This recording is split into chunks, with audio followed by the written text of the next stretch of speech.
Whakalaplahi atu, hane e te walatala te tupu ke lahta mea whiawhinei.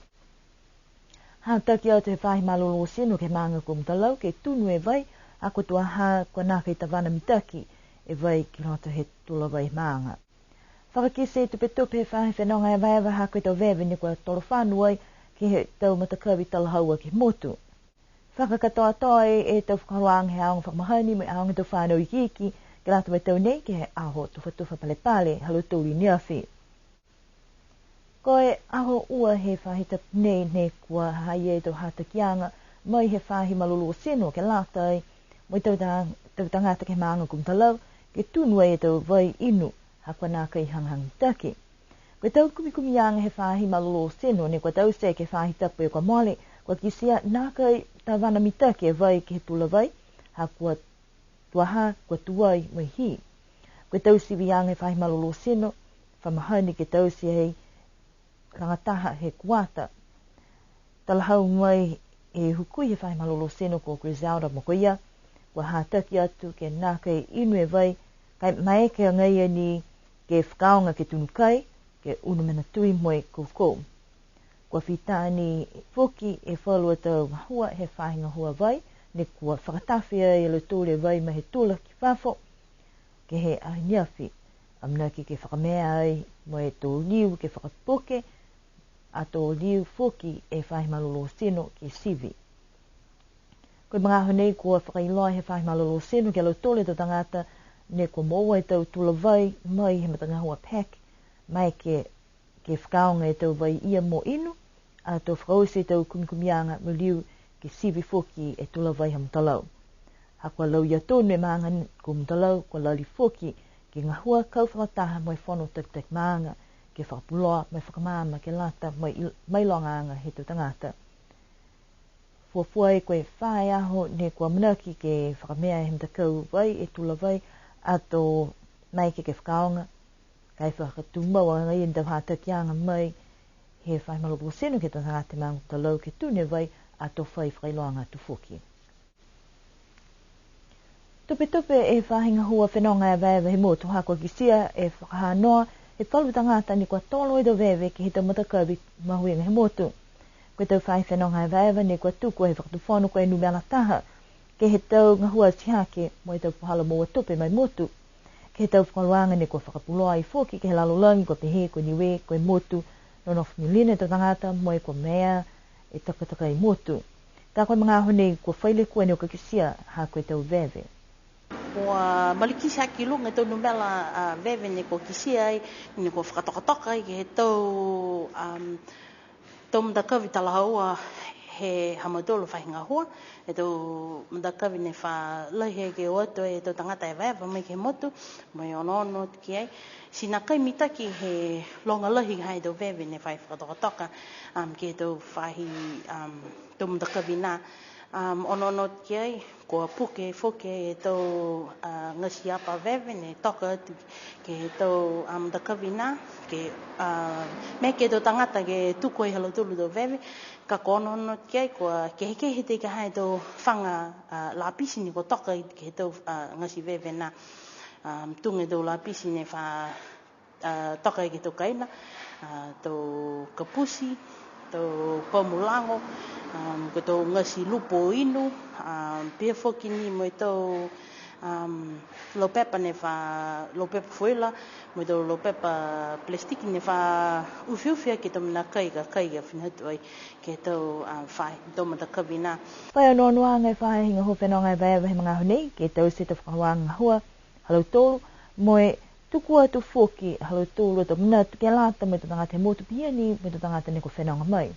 Mana koe whahinga hua ke ole atu whamole ke tau tōru osi tau tangata he motu, ke mai longa e tau mdakawi nei, ha koe tau mdakawi nei ne wha oatu e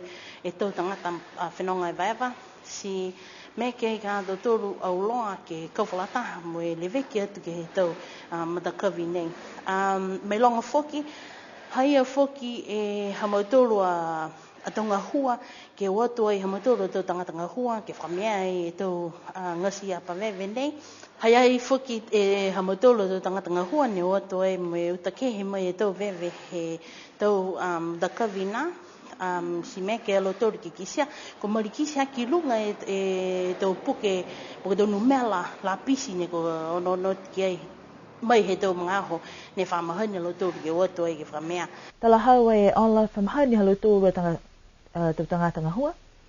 ke ua tu mai fa mea puke utakehe e to veve kai kisia ko mali kisi ki lunga e to veve ke ngaho nei moi ko tuahani ko to veve fuki he foru tangata mai ni he to loto kaina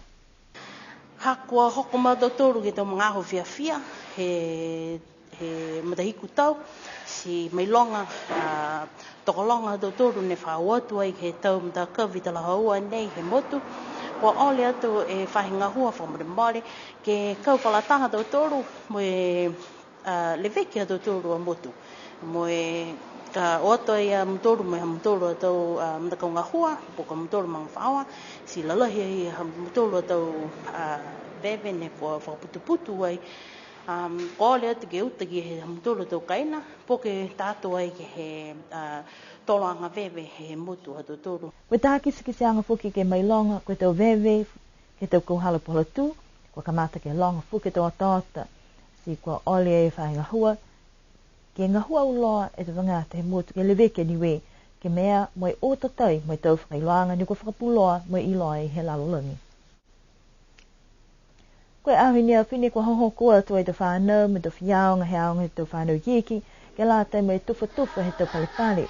Te whakaweanga manatu he tau nei tau anga whakamotu ki he hako kisianga ke la lapi atu ai ke whakaholoanga ngai aho. E seni kua palapale aho ki sianga ia ni e mata fia he tau whanau, mo he tau mamatua kua kau whataha ke whai mai longa e tau malolo he tau whanau ke tau whakwanga he tau ne.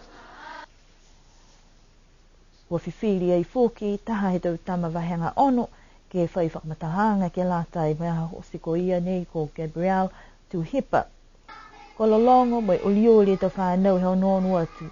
Kei? Ko whakatau tōnu halo tōru tau lalianga ke he tau katoa. Longa lohi tau palepale ke lāta mo i tau wahenga ke he kehe, mai tau whakakuanga numela, tau puhala tui tohi mo tau, tau mahani, tau ngahua lima, mo i talatalai, spiheni ke lau tōru ne kua mua tu he marikis ki lunga tau malolo ke tau whakakuanga he tau nei. Ke lāta mo lau tōru tau wahenga lalahi, mai he wahenga whā ke he wahenga ono,